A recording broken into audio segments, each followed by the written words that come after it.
What's up, everyone? Welcome to the Power Play with CJ. I usually avoid doing this, but because no one cares really, talking my personal life on the show. But an issue came up where my non-existent love life intersected with hockey, and real funny, or I think funny and telling story happened. And I go to school in Florida. I got to work now that I'm home for the summer, so got to pay off those that overpriced college education, and dealing with a customer the other night at my place of business, which shall remain nameless because they don't pay me to advertise. But I was dealing with a couple customers. They were, as Saudi people call them, yuppies. And one of them said, "Are you from Saudi?" And I said, yeah. No, actually, I'm from Beverly Hills. But no, really, I'm from Saudi. My other job's over at MIT as a janitor. My best friend is Ben Affleck. But I said, yeah. And she goes, "I'm from Dorchester." And I said, cool. Awesome.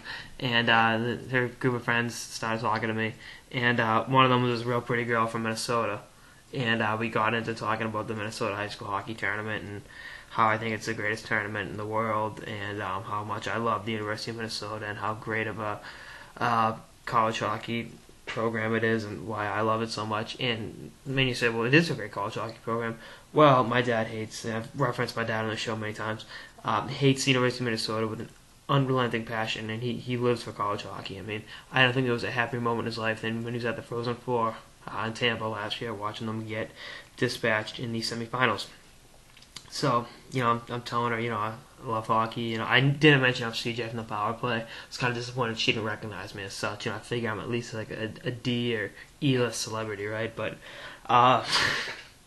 so, and then she was talking about like the Bruins and Nick Leddy, Minnesota high school hockey product for the Blackhawks, and I said I wouldn't mind continuing this conversation over a few drinks for Game 1 of the Stanley Cup Finals, and gave her my number.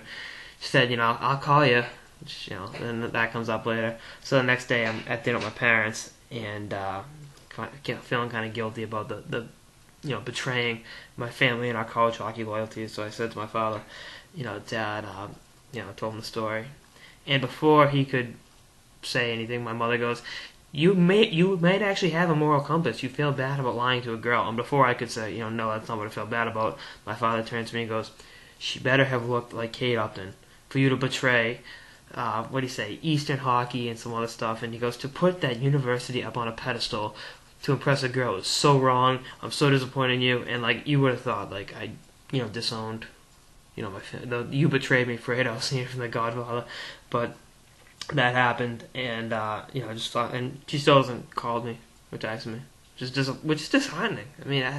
I guess that's the Jim Carrey movie Liar Liar. The moral of the story is don't lie.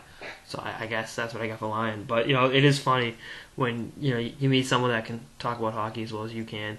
And actually, she knows Christian Isaacson from Buffalo Sabres prospect. And I think Tommy Vannelli was getting drafted this year. She knows one of his siblings, so hopefully running him at the draft.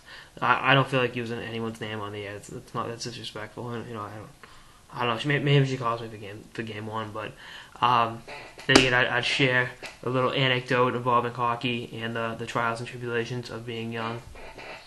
That's all I got, guys. Probably my last personal piece for a while because no one really gives a shit. Later.